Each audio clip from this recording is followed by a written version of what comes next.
오늘은 예레미야 16장부터인데 17장 5절 먼저 보겠습니다. 예레미야 17장 5절 우리 구약 성경으로 1077면에 있습니다. 예레미야 17장 5절 구약 성경 1077면에 있습니다. 제가 말씀을 읽겠습니다. 여호와께서 이와 같이 말씀하시니라. 무릇 사람을 믿으며 육신으로 그의 힘을 삼고 마음이 여호와에게서 떠난 그 사람은 저주를 받을 것이라. 아멘. 저주를 받는다. 이게 무서운 말이죠, 그렇죠? 사람이 사람을 저주해도 이게 무서운 말인데 하나님이 우리를 저주하신다. 그러면 모든 것들이 무너지고 모든 것들이 망가지는 거예요. 누가 저주를 받아요? 오늘 말씀에 사람을 믿는 겁니다. 우리 가운데 보면 저주받을 사람들이 수태 많죠, 그렇죠?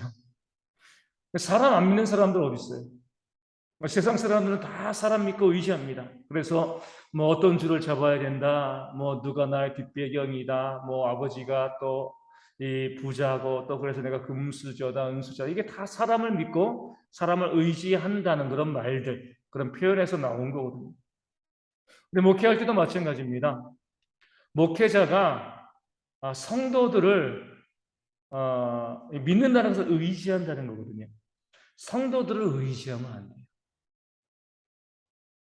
목회자에게 성도들은 무슨 대상이죠? 사랑의 대상입니다. 그렇죠? 우리 부모와 자녀의 관계에 있어가지고 부모는 자녀를 사랑하는 거죠. 자녀들을 의지하는 게 아니에요. 그렇죠? 자녀들은 부모를 의지할 수 있습니다.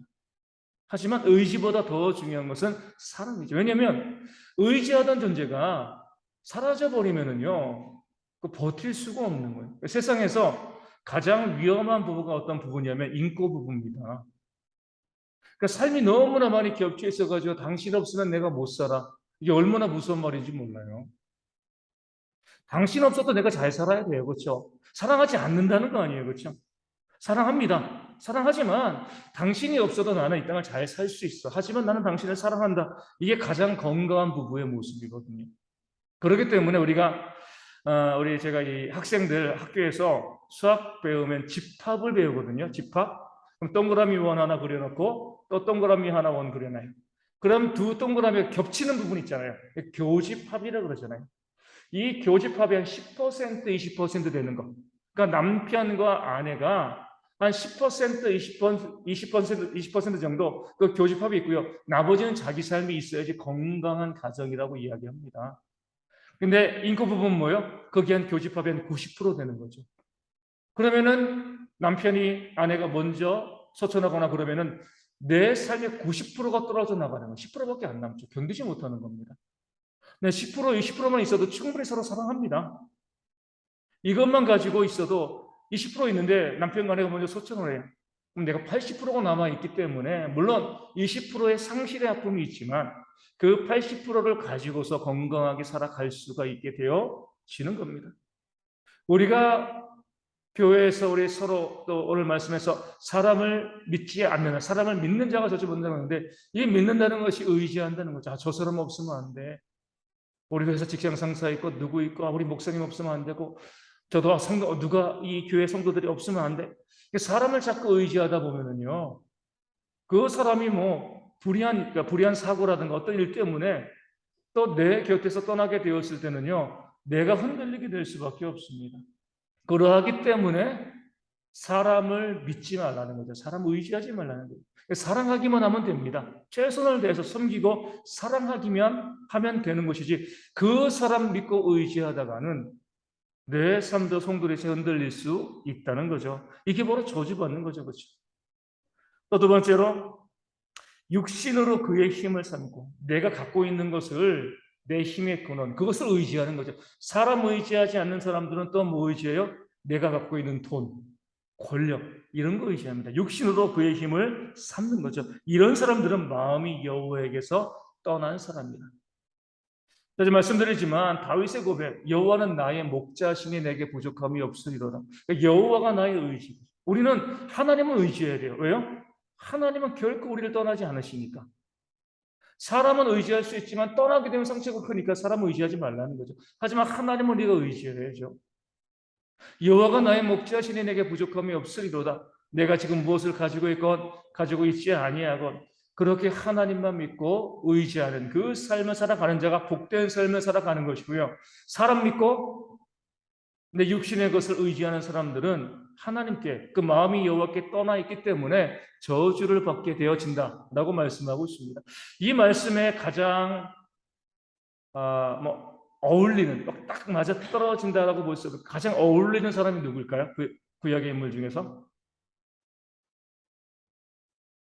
사람을 의지하고 가진 것 의지했던 그런 대표적인 인물이 있습니다.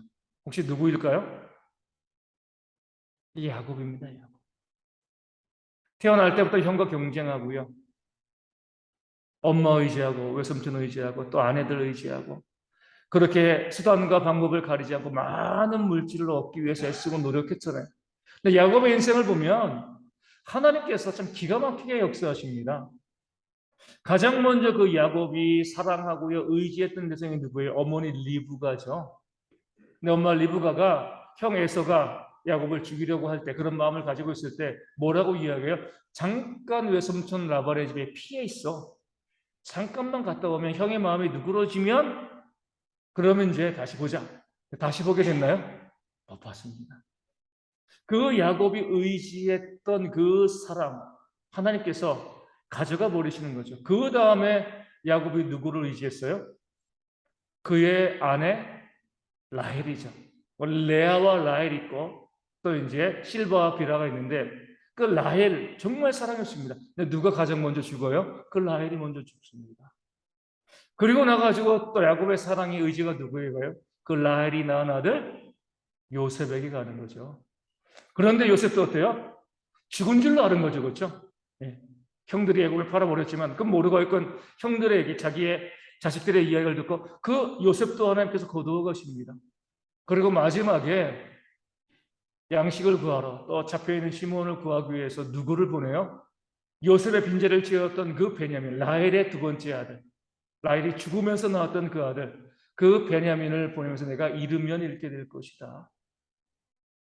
사람을 의지하니까 하나님께서 족족 빼가십니다. 그러니까 우리가 사람을 의지하는 게 두려운 게 뭐냐면요. 하나님께서 우리가 믿는 자라고 하면 믿는 자가 하나님을 의지하지 않고요. 그 사람을 의지하면 족족 빼가십니다. 헤어지게 만드시고요. 내 곁에서 없어지게 만드시는 거예요. 내가 그를 의지하지 않으면 함께 영원히 아니지만 이 땅에서 함께 오랫동안 동행할 수 있는데 너무 의지하다 보면 그것이 하나님에게서 또 마음이 떠난 것이 되기 때문에 하나님께서 그 사람을 나로부터 멀어지게 만드시는 거예요. 우리가 그 사실을 안다라고 하면 사람을 믿고 의지하고 육신으로 그 힘을 권력을 삼는 그런 어리석음을 버려야 되죠. 재물을 의지하면 어떻게 돼요? 재물도 가져가십니다. 권력을 의지하면요. 내가 하나님 믿는 백성이라고 하면 권력도 가져가시는 거예요. 내가 정말 구원받는 백성이라고 하면 하나님 이외에 사랑하는 모든 것들을요. 하나님 다 가져가십니다. 내가 하나님을 사랑하면 내 곁에 다 있을 건데 하나님보다 더 사랑하니까 다 가지고 가고 하나님만 남게 만드시는 거예요. 하나님도 사랑하고 내가 지금 사랑하는 것들이 다 내 곁에 있게 되어지는 지혜는요. 하나님을 먼저 사랑하는 겁니다. 하나님보다 더 사랑하는 것들은 하나님이 다 가져가신다. 하나님은 질투하시는 하나님이시거든요. 하나님만 바라보길 원하십니다.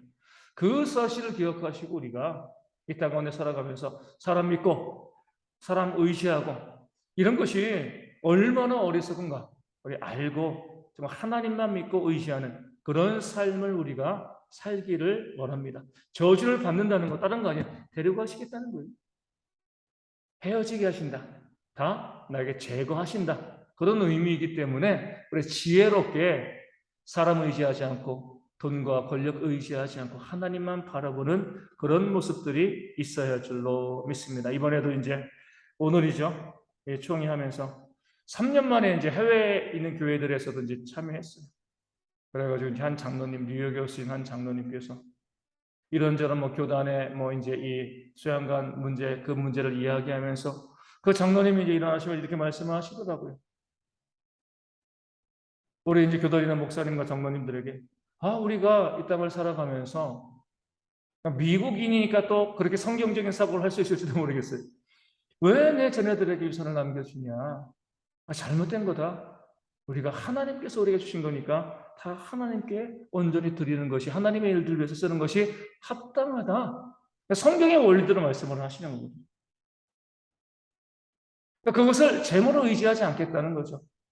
우리가 이제 최태현 전도사님이랑도 오면서 이런저런 이야기를 하면서 왜 자녀들에게 재물을 유산을 남겨주는 것이 유익하지 않은가? 성경을 떠나서라도 유익하지 않습니다. 왜요? 내가 누구라도 내가 땀 흘려서 번 소득이 아닌 것이 내게 있으면 그것이 그 사람에게 악이 됩니다. 그 사람을 망가뜨리는 거예요. 내가 열심히 땀 흘려서 내가 수고해서 내가 얻은 그 재물이 있을 때 그 재물을 바르게 쓸 수 있고요. 그 재물을 온전히 쓸 수 있는데 내가 수고도 안 했는데 부모가 재벌이라 가지고 막 기업을 물려주면 올바를 수가 없습니다. 내가 땀 흘리지 않고 얻은 것이기 때문에 그 재물이 그 신명과 그 삶을 망가뜨릴 수밖에 없어요. 그렇기 때문에 하나님 믿지 않은 사람이라 할지라도 정말 지혜로운 자들은 자녀들에게 재물을 남겨주지 않습니다. 그래서 예전에 제가 중학교 때인가 그때 읽은 책에 그런 내용이 있더라고요. 그때 이제 중학교 때 80년대, 1980년대 미국의 이제 이 나름대로 성공한 부모들, 그 부모들은 이 자녀들이 대학생 되어지기까지는 자기들에게 자기들이 부자라는 것을 알려주지 않는 거예요. 알려주면 혹시 자녀들이 그거 알고 게으르고 노력하지 않고 그렇게 살아갈까봐 그것을 보여주지 않는 거죠. 그 재물이 있다는 것이 저것이 내 것이야.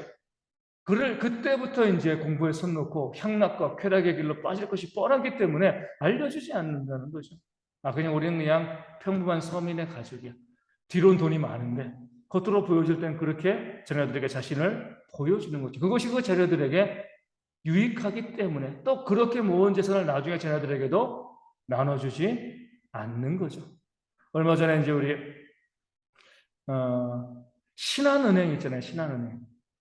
신한은행이 어떻게 설립되었는가 이 부분들에 대해서 이제 그 신한은행을 설립한 그 제1교포들이 출자를 해가지고 만든 그런 은행이 그 신한은행이 되어지는데 거기에 이제 주도적으로 앞장서고 이제 회장을 했던 그 사람의 일기, 그 사람의 일대기에 대해서 이제 이 소개하는 그런 글들을 좀 읽었어요.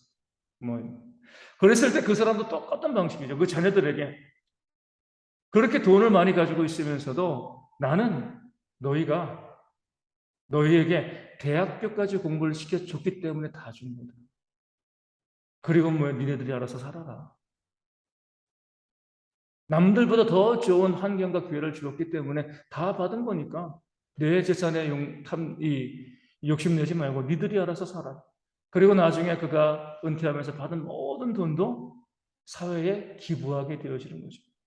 이게 정말 성경적인 그리스도인들, 그러니까 재물을 의지하지 않고 사람을 의지하지 않고 육신의 권력을 의지하지 않고 오직 하나님만 바라보는 그런 사람들이 보여주어야 될 그런 모습이 되어지는 겁니다. 어떻게 보면 우리가 그러지 않기 때문에 오히려 우리 가운데 있는 것들이 점점 없어지는 그런 안타까운 일들을 경험하게 되어지는 겁니다. 우리 17장 11절 말씀 보겠습니다. 예레미야 17장 11절 말씀에 여기도 이제 재물에 대한 부분들이 나오죠. 불의로 치부하는 자는 자고새가 낳지 아니한 알을 품는 같아서 그의 중년에 그것이 떠나겠고 마침내 어리석은 자가 되리라. 아멘. 하나님께서 재물에 대한 하나님의 처리 방식을 보여준 겁니다. 불의로 치부한 자. 불의라는 것은요, 나쁜 짓을 나쁜 짓을 해가지고 이제 얻은 것도 마찬가지지만, 나쁜 짓을 해서 재물을 얻은 것만을 의미하는 게 아니에요. 사기치서 얻는 것도 불이고요, 강도질해서 얻는 것도 불의지만, 내가 땀 흘려 얻지 않은 모든 것들이 불의한 재물이 되어집니다. 그렇게 불의한 재물은 어떻게 돼요? 자고새가 낳지 아니한 알을 품는 것처럼. 자기가 낳지 않았는데 품은 거죠. 나중에 어때요? 그 새가 날아가는 거죠. 자기 엄마가 아니니까. 무슨 말씀이냐면 불의로 치부한 재물은 결국 다 사라진다. 이게 하나님의 공의라는 거죠. 내가 땀 흘려 얻어서 번 것만 내 것이. 땀 흘려 벌지 않은 모든 것들은 내가 지금 내 품에 갖고 있는 것처럼 보이지만 자고새가 자기가 낳지 아니한 알을 품고 그 알이 나중에 깨어서 좀 자라서 열심히 먹이까지 주지만 그것이 다른 새니까 날아가 버리는 것처럼 결국엔 내가 열심히 아끼고 노력해서 세운 그 모든 산업체와 그 모든 기업들이요 결국에는요 불의로 치부한 것이라고 하면 다 사라질 수밖에 없다. 이게 바로 하나님께서 우리 가운데 말씀하시고 있는 세상의 경제의 원리, 이 사실을 우리가 또 믿고 알 수 있어야 됩니다. 17장 24절 말씀 보겠습니다. 17장 24절 말씀. 여호와의 말씀이니라. 너희가 만일 삼가 나를 순종하여 안식일에 짐을 지고 이 성문으로 들어오지 아니하며 안식일을 거룩히 하여 어떤 일이라도 하지 아니하면, 안식일을 지키는 것은요 한마디로 순종입니다. 순종. 그렇죠? 오직 하나님을 위한 일들, 하나님께서 명령하신 그 일들, 안식일 자체보다는 그 안식일에 두시는 하나님의 뜻을 순종하는 그런 삶을 살 때 뭐예요? 하나님께서 그들의 삶의 은혜와 복을 주신다는 거죠. 그래서 우리가 교회가 많이 고민해야 됩니다. 우리에 있는 그 주일, 유대인의 개념으로 보면 토요일 저녁부터 주일 저녁까지인데 우리는 그 개념으로 보지 않으니까 주일 하루 자체, 주일 새벽부터 주일 저녁까지. 우리가 생각해야 될 것은요, 이 주일을 온전히 다 하나님께 드리는 것이 하나님의 말씀에 순종하는 겁니다. 주일에 한번 딱 예배 드리고 가는 것으로 그친다라고 하면은요, 그 주일을 거룩히 지키는 게 아니죠. 주일날 나와서 예배하고요, 같이 식사하고, 같이 교제하고, 같이 삶을 나누고, 또 다양한 활동들을 많이 하면서 하나님의 공동체 가운데서 우리가 서로 그 주일 전체를 온전히 지키려고 애쓰고 노력할 때 거기에 하나님이 주시는 은혜와 복이 있습니다. 이제 저에게 숙제이기도 하고 우리 교회 성도들에게도 숙제이기도 해요. 주일날 놀고 주일날 예배하고 집에 가서 뭐 하시겠습니까?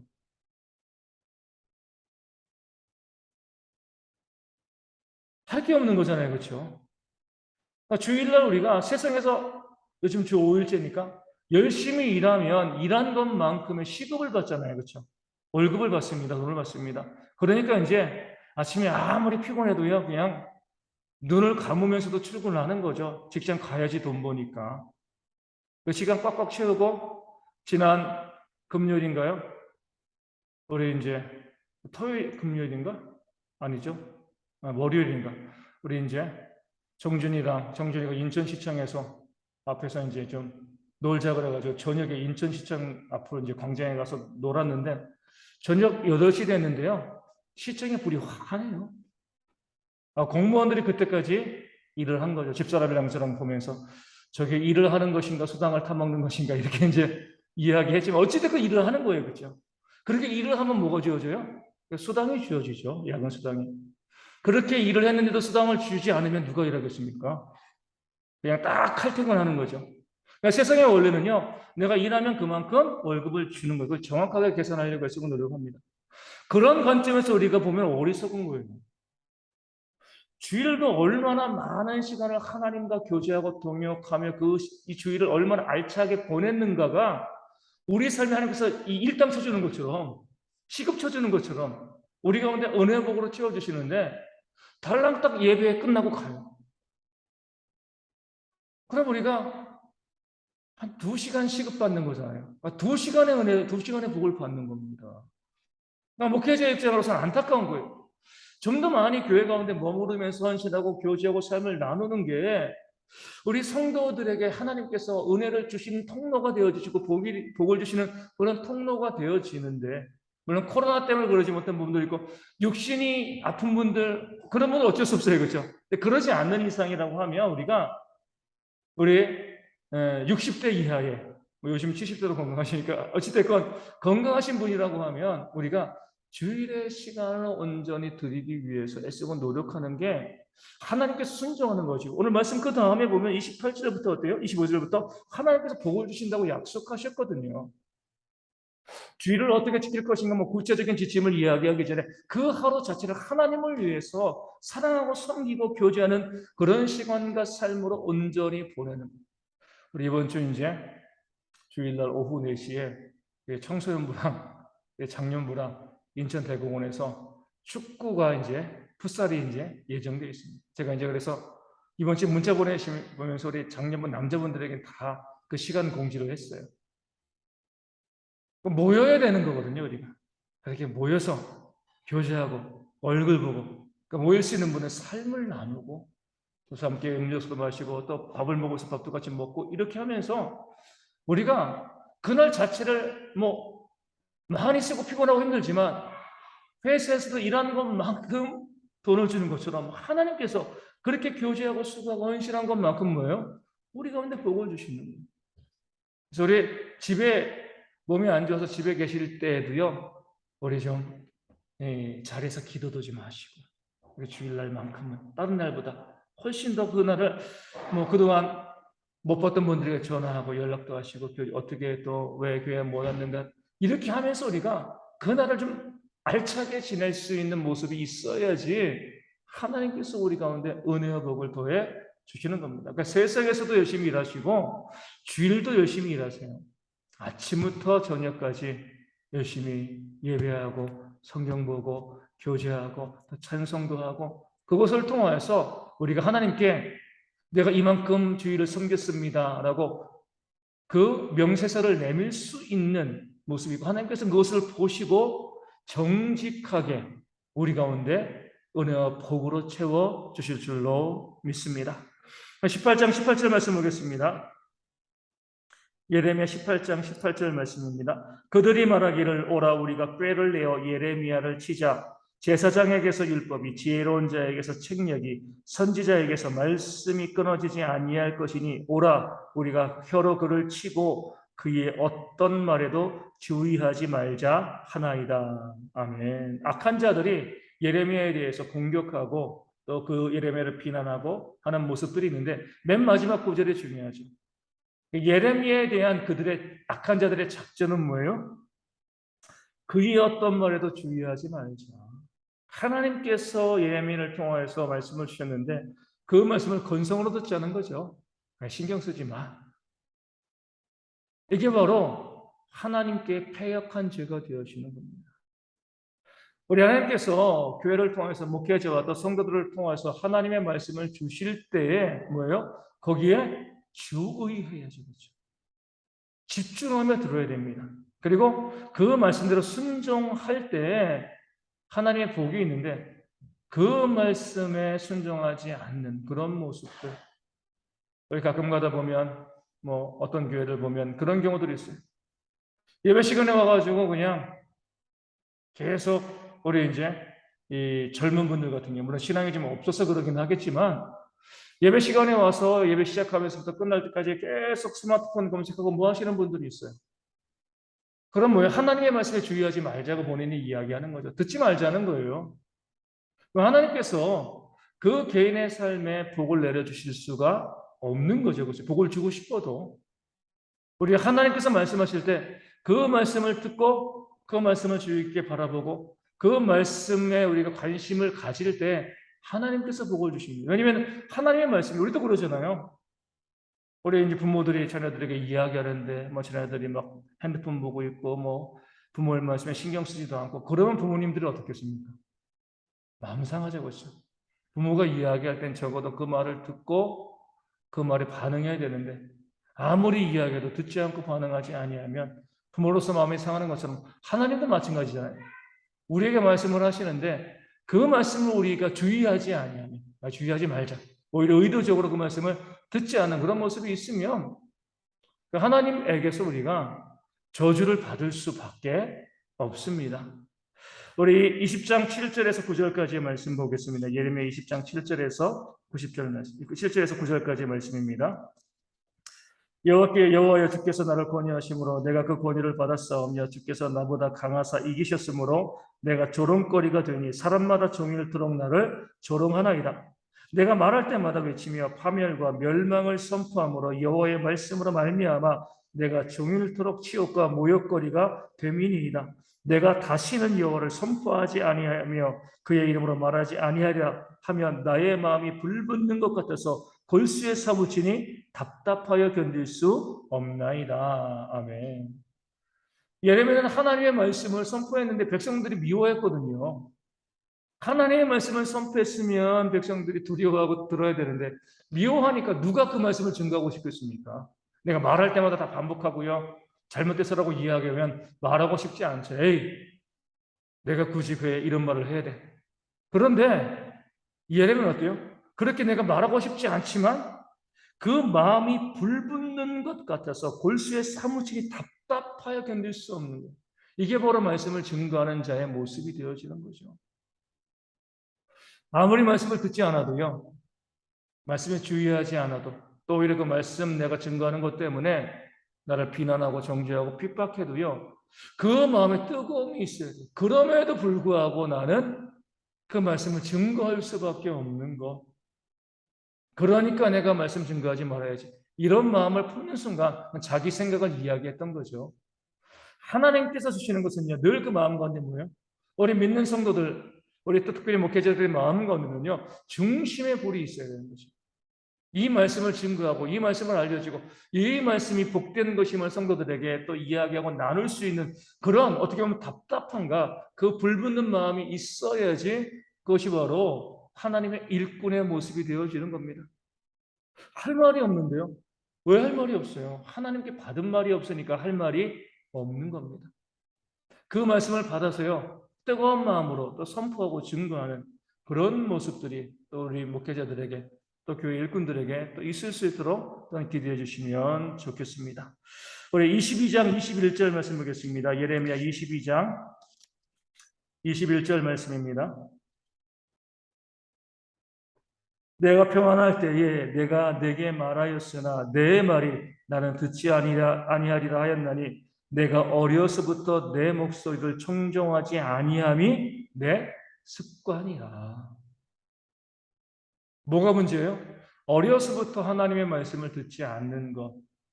이런 습관을 가지고 있는 거죠. 그러니까 나중에 커서도 어때요? 하나님 말씀을 들을 수가 없는 겁니다. 우리가 어려서부터 하나님의 말씀을 듣는 습관, 우리 자녀들도 그러잖아요. 어찌됐건 어려서부터 교회 가운데 계속 있으면 나중에 잠깐 떠나도 교회에 나오는 것이 자연스러우니까 다시금 교회에 나오게 되어 있습니다. 습관을 만들어 주는 거죠. 자연스럽게 그렇게 하도록 이번 주일 말씀도 습관에 대한 말씀이 나오게 되어지는데 그런 말씀을 우리가 그런 이제 이 좋은 습관들을 우리가 들려줘야 되고 그래서 우리 자녀들이 뭐예요? 어려서부터 하나님의 말씀을 잘 듣는 습관을 만들어 주는 것이 필요한데 그러기 위해서 뭐 하는 거죠? 부모님들이 그래야 되는 거죠. 부모님들이 하나님 말씀 잘 듣는 모습을 보여주면 자녀들도 그런가 보다. 그런 마음을 가지고 그 습관을 가지고서 그리고 신앙생활을 해 나가게 되어집니다. 그 말씀을 듣는 습관, 부모님들이 말씀을 듣고 그 말씀 가운데 순종하는 모습을 보이면 자녀들이요 어려서부터 그것을 보고 그것이 크면서 그 자녀들에게 그대로 적용되어집니다. 그래서 우리가 부모님들이 그런 좋은 습관들을 자녀들에게 만들어주는 그런 지혜도 있어야 할 줄로 믿습니다. 29장 7절 말씀 보겠습니다. 예레미야 29장 7절입니다. 예레미야 29장 7절 말씀. 너희는 내가 사로잡혀 가게 한 그 성읍의 평안을 구하고 그를 위하여 여호와께 기도하라. 이런 그 성읍이 평안함으로 너희도 평안할 것임이라. 아멘. 다른 나라에 포로로 잡혀갔습니다. 근데 뭐를 위해서 기도하라고요? 그 나라가 평안할 수 있도록. 우리를 고국 이스라엘을 멸망시킨 그런 나라이지만 우리가 그 나라 가게 살게 되어지면 그 나라가 평안해야지 누가 평안한 거예요? 내가 그 안에 사는 내가 평안한 거죠. 그렇죠? 야, 우리나라를 멸망시켰어. 이 망할 놈의 나라. 그럼 그 나라가 망하면 그 나라의 안에 사는 나는 어떻게 돼요? 그 안에 사는 그리스도인들도요. 함께 고난을 당할 수밖에 없습니다. 그래서 우리는 항상 나라를 위한 기도의 전형이죠. 내가 원하는 대통령이건 그러지 않는 대통령이건 뭐 하는 거예요? 그를 위해서 그 나라를 위해서 기도하는 겁니다. 그렇게 나라가 평안해야지 그래야지 우리도 평안해질 수가 있는 거예요. 내가 원하지 않는 대통령, 내가 원하지 않는 시장, 또 내가 원하지 않는 그런 나라, 그런 모습이라고 해가지고 에이, 다 망했으면 좋겠다. 그러면 그들이 망하면 그 테두리 안에 있는 우리 개개인의 삶에도 문제와 어려움이 닥칠 수밖에 없는 거죠. 그래서 우리가 항상 그리스도인들은요, 나라를 위해서 기도하는 사람들이에요. 그 나라가 바르게 갈 수 있도록 그러할 때 그 안에 있는 교회도 그리스도인들도 건강하게 또 회복되어질 줄로 믿습니다. 우리 31장 29절과 30절 말씀 보겠습니다. 31장 29절, 30절 말씀. 제가 말씀을 읽어드리겠습니다. 우리 잘 알고 있는 말씀이죠. 그때에 그들이 말하기를 다시는 아버지가 신포도를 먹었으므로 아들들의 이가 시다 하지 아니하겠고 신포도를 먹는 자마다 그의 이가 신 것 같이 누구나 자기의 죄악으로 말미암아 죽으리라. 아멘. 아빠가 포도 레몬을 먹었다고 그냥 이 자녀가 같이 이가 시린 건 아니죠. 먹은 사람이 이가 시린 거예요. 그렇죠? 마찬가지로 우리의 죄도요, 우리 각자 내가 지은 죄 때문에 내가 멸망하는 겁니다. 아빠가, 엄마가 죄를 지었다고 그 자녀들이 동일하게 그 죄로 인해서 멸망당하는 것이 아니고요. 아빠와 엄마가, 부모가 온전히 신앙생활 잘한다고 해서 그것 때문에 자동적으로 자녀들이 신앙생활 잘하는 것도 아닙니다. 내 신앙에 내 신앙. 자녀들이 그걸 알려줘야 돼요. 너희가 정말 복되게 믿는 부모가 있어가지고 그 아래서 믿음 안에서 자라고 있지만 그래도 네 신앙으로 구원받는 거예요. 목사의 자녀 중에서도 구원받지 못하는 자가 있고요. 범죄자의 자녀 가운데서도 구원받아 하나님께 크게 쓰임받는 사람들도 있는 거죠. 각자 자기의 신앙이 중요한 거예요. 우리가 이 믿음의 가정이 받는 복은 있지만 구원의 문제는 그 개인에게 달려 있다는 것, 이 사실을 기억하시고 우리 가정, 우리 자녀들의 구원의 문제들에 대해서 관심 가지고 또 기도하시는 모습들이 있어야 합니다. 우리 32장 27절에서 28절, 32장 27절, 28절 말씀 보겠습니다. 32장 27절, 28절 말씀. 나는 여호와여 모든 육체의 하나님이라 내게 할 수 없는 일이 있겠느냐. 그러므로 여호와께서 이와 같이 말씀하시니라. 보라 내가 이 성을 갈대아인의 손과 바벨론 느부갓네살 왕의 손에 넘길 것인즉 그가 차지할 것이라. 아멘. 27절 말씀까지는 좋아요. 나는 전능한 하나님이야. 나에게 내가 못할 일이 있겠느냐. 그리고 28절은 뭐예요? 그러니까 너희를 멸망시킬 거야. 이게 하나님의 전능하심이죠. 그렇죠? 무조건 보호해 주시는 것이 전능하신 것이 아니에요. 세우는 능력과 무너뜨리는 능력이 같이 있어야지 전능하신 겁니다. 우리는 하나님의 전능하심을 이야기할 때 항상 보면은 야 그래 하나님께서 전능하시니까 우리가 능치 못할 일이 없어. 우리가 시도하면 모든 것을 다 할 수 있어. 그게 아니죠. 되지 않게 하시는 것도 하나님의 능력입니다. 악한 자를 징벌하시고요. 또 성도들의 삶에 죄가 있을 때 징계를 내리시는 것도 하나님의 전능하심입니다. 그래서 우리가 하나님의 능력을 긍정적인 것에서만 바라보시면 안 됩니다. 부정적인 것에서도 하나님의 능력이 보여진다는 사실을 기억하고요. 우리가 범죄했을 때 우리에게 심판하시고 우리를 징계하시는 것도 하나님의 능력 행하십니다. 그런 능력도 행하신다. 잘 믿었을 때 순종했을 때 복을 주시는 것만 바라보지 마시고 그러지 못했을 때 하나님께서 징계하시는 것도 바라보는 지혜가 우리 가운데 있어야 합니다. 32장 35절 말씀 보겠습니다. 32장 35절입니다. 흰놈의 아들의 골짜기에 바알의 선당을 건축하였으며 자기들의 아들들과 딸들을 몰래 앞으로 지나가게 하였느니라. 그들이 이런 가증한 일을 행하여 유다로 범죄하게 한 것은 내가 명령한 것도 아니요 내 마음에 든 것도 아니니라. 아멘. 두 가지 명령이 있어요. 하나님의 명령이 있죠. 말씀으로 기록된 명령. 두 번째는 뭐예요? 하나님의 마음에 든 것. 이 두 가지를 잘 고려해야지 순종할 수 있습니다. 우리 근본주의자들은 말씀만 봐요. 기록된 말씀만. 그 말씀 안에 담겨있는 하나님의 마음을 보지 않기 때문에 자주 말씀드리지만 미국의 근본주의자를 보면 여자들은 치마만 입어야 되고 그러니까 여자의 옷을 딱 정해놓은 거죠. 그렇죠? 집에 뭐 TV도 놓으면 안 되고 이런 식으로 해가지고 이 사람들의 행동을 규제하는 거죠. 그럼 말씀에 있는 내용만 보는 거죠. 하지만 예수님은 산상수훈을 통해서 뭐예요? 그 구약에 있는 말씀에 담겨져 있는 하나님의 의도와 뜻을 보여주거든요.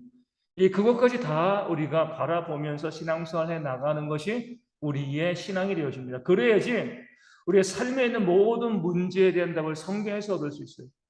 기록된 말씀만 가지고 다 얻지 못합니다. 어디로 이사 가야 돼요? 동서남북 중에서 점쟁이에게 물어보잖아요. 점집 가가지고 어디로 이사 가야 돼요? 성경에 나와 있습니다. 우리가 어떤 곳으로 이사 갈 것인가? 거기에서 우리가 하나님의 의와 뜻을 구할 수 있는 곳이 있어요. 그 장소에. 그럼 그곳으로 가는 거죠. 어느 직장을 갈 것인가? 이 직장에 가서 내 신앙이 더 잘할 것인가? 내 삶의 유익, 신앙의 유익이 있을 것인가? 그 직장을 가는 거죠. 그렇죠? 그러나 하나님의 마음의 뜻을 우리가 알아야지 우리가 어떤 것을 선택해도 지혜롭게 선택할 수가 있습니다. 성경에는 기록된 말씀으로 나와 있지는 않아요. 우리가 어떤 우리 자녀들이 어떤 배우자를 구할 것인가? 성경에 뭐 이름 나와 있는 거 아니잖아요. 하지만 어떠한 사람을 구할 것인가? 어떠한 사람이 참된 신앙인인가? 이런 모습을 또 성경은 기록해 놓고 우리 가운데 보여주고 있는 거죠. 그래서 하나님의 마음도 하나님의 명령임을 알고요. 그 마음을 헤아릴 수 있는 그런 지혜도 우리 가운데 있어야 합니다. 42장 20절 말씀 보겠습니다. 마지막으로 예레미야 42장 20절 우리 잘 알고 있는 내용이 되어지는데 42장 20절 제가 말씀을 읽어드리겠습니다. 너희가 나를 너희 하나님 여호와께 보내며 이르기를 우리를 위하여 우리 하나님 여호와께 기도하고 우리 하나님 여호와께서 말씀하신 대로 우리에게 전하라. 우리가 그대로 행하리라 하여 너희 마음을 속였느니라. 지금 남유다가 멸망하였죠. 그리고 총독을 세웠는데 그 총독 그들에게 암살당합니다. 이스마엘에게. 그러니까 남아있는 유대인들이 어때요? 이스마엘을 쫓아내고 난 다음에 우리가 유다 땅에 있으면 바벨론 왕이 와서 우리를 뭐예요? 다 죽일 거예요. 그러니까 우리가 살 길은 뭐냐? 애굽으로 도망가는 길밖에 없어요. 애굽으로 가는 중이에요. 그러면서 예레미야에게 요청합니다. 하나님께서 우리가 어떻게 하기를 원하시는지 물어봐 주십시오. 무슨 말씀이건 우리가 순종하겠습니다. 예레미야가 기도합니다. 하나님께서 뭐라고 말씀하신 거죠? 애굽으로 가지 말고 남아 있어. 그러니까 뭐야 그들이? 하나님께서 그렇게 말씀하셨을 리가 없다. 그리고 애굽으로 가서 거기서 죽습니다. 예레미야에게 기도 요청할 때는요. 하나님께서 뭐라고 말씀하시건 제가 순종하겠습니다. 근데 하나님께서 그들이 원하는 것 아닌 다른 것을 말씀하니까 뭐요? 잘못됐어요. 결국 자기 생각을 따라가는 거죠. 왜냐하면 그들의 생각은 이거죠. 하나님께서도 이길 밖에 없을 거야. 하나님도 우리에게 애굽으로 내려가라고 하실 거야. 이렇게 생각을 했기 때문에 전혀 다른 답이 나오니까 그 하나님의 말씀을 버리고 자기들의 뜻을 따라 가는 거죠. 이게 바로 자기를 속이는 거예요. 우리가 하나님도 이 길밖에 없을 거라고 생각하시는 것이 나를 속이는 겁니다. 하나님께 길이 많거든요. 내가 봤을 때 꼭 이거야. 이게 바로 나를 속이는 거예요. 하나님은 다른 것을 말씀하실 수 있습니다. 우리 성도들은요, 내가 봤을 때 꼭 이거밖에 없어. 이런 생각을 버려야 돼요. 하나님께서 얼마든지 다른 길을 말씀하실 수 있다. 그것이 하나님께서 나에게 주시는 말씀이 내가 하고자 하는 것과 전혀 반대되는 것이라고 하면 그 말씀이 나를 굴복시키는 것이 우리의 신앙입니다. 많은 사람들은 어떻게 신앙생활을 하냐면 자기의 말씀, 자기의 뜻, 그 뜻을 이용해 먹기 위해서 뭐예요? 하나님의 말씀을, 그 뜻을 성취해서 말씀을 이용해 먹는 거죠. 예를 들어서 제가 말씀드리지만 술 마시는 그리스도인들 왜 술을 마시냐? 술 마시면서 이렇게 해요. 성경에 어디에 술 마시지 말라고 되어 있냐? 술 취하지 말라고 되어 있지 않냐? 예수님께서도 포도주를 드시지 않았느냐? 저도 분명히 이야기하지만 술 마시는 것은 구원의 문제가 아닙니다. 그런데 그 사람들은요, 자신들이 술 마시는 것을 성경적인 근거를 가지고서 성경에 이렇게 있기 때문에 술 마시는 것이 문제가 없어. 그럼 카톨릭은 술 잘 마시잖아요, 또. 그러면 이제 우리가 이렇게 물어볼 수 있는 거죠. 그러면 정말 말씀에 순종하기 위해서 술을 마시는 거냐? 아니면 내가 술 마시고 싶은데 그것을 합리화하기 위해서 말씀을 끌어다 쓰는 것이냐? 대부분은 뭐예요? 내가 술 마시고 싶은데 그것을 정당화하기 위해서 말씀을 끌어다 쓰는 것이지, 난 술 마시기 싫은데 성경에 술 마시라고 해서 억지로 술 마시는 사람들은 아무도 없습니다. 내가 하고 싶은 것이 뭔지인 거죠. 예레미야 42장에 나온 이 사람들과 똑같은 거예요. 결국에 자기 생각이 하나님의 뜻보다 앞서는 거죠. 말씀을 이용해 먹으려고만 하는 거예요. 말씀과 자기 뜻이 어긋나면 이런 사람들은 결국 자기 뜻을 따라가게 되어 있습니다. 우리의 신앙은요, 그것이 하나님의 말씀이면 그 말씀에 그냥 순종하는 거예요. 이게 우리의 신앙이 되어집니다. 내 생각과 전혀 다른 것을 말씀하신다 할지라도, 아, 이것이 하나님의 뜻이야. 그럼 거기에 내 생각을 맞춰 나가는 거죠. 우리 이제 예지철 목사님이 그 책에서 잘 예배에 대해서 말씀하실 때 소재에 대해서, 소재는 곡식 가루를 이제 만들어가지고 이제 제사를 드리잖아요. 소재에 대해서 이렇게 말씀하신 내용이 좀 인상적이에요. 이렇게 말씀하시거든요. 곡식을 빻아서 가루를 만들어가지고 이제 떡 이렇게 만들어가지고 이제 제물을 드리게 되어지는데, 우리의 예배가 그와 같아야 됩니다. 예배 들어왔을 때 하나님께서 예배를 통해서 말씀을 잘 가신다는 거죠. 우리 생각을 다 없애버리시는 거예요. 그리고 어떻게 하나님께서 원하시는 모양을 만들어서 나가는 것이 예배라는 거예요. 참 적절한 표현이라고 생각합니다. 내 생각을 가지고 왔지만 말씀을 듣고요, 그 내 생각이 다 갈려져야 돼요. 그리고 하나님께서 원하시는 모양을 가지고 세상으로 나가는 것이 우리 개혁주의 그리스도인들의 모습이 되어지는 겁니다. 많은 사람들이 물질의 문제, 주일 성수의 문제에 대해서 여러 가지 많은 문제에 대해서 하나님께서 말씀하시는 뜻보다는 내 생각이 먼저 앞섭니다. 아까도 말씀드린 것처럼 하나님의 명령은 두 가지입니다. 기록된 말씀과 하나님의 의도, 그 마음이죠. 다 헤아려야 돼요. 그것을 보면서 거기에 나를 갈아 넣고요, 나를 복종시키는 것이 우리의 신앙이 되어야 되지, 예레미야 42장에 있는 것처럼 내 생각이 앞서서 내 생각에 하나님의 말씀을 끌어다 쓰기를 원하게 되어지면 잘못된 신앙으로 갈 수밖에 없습니다. 그래서 우리가 이 땅을 살아가면서 단순한 신앙이에요. 하나님의 말씀과 뜻이면 무조건 거기에 복종하고 순종하겠습니다. 이런 믿음이 있을 때 그 믿음을 보시고 하나님께서 우리 가운데 은혜와 복을 내려주실 줄로 믿습니다.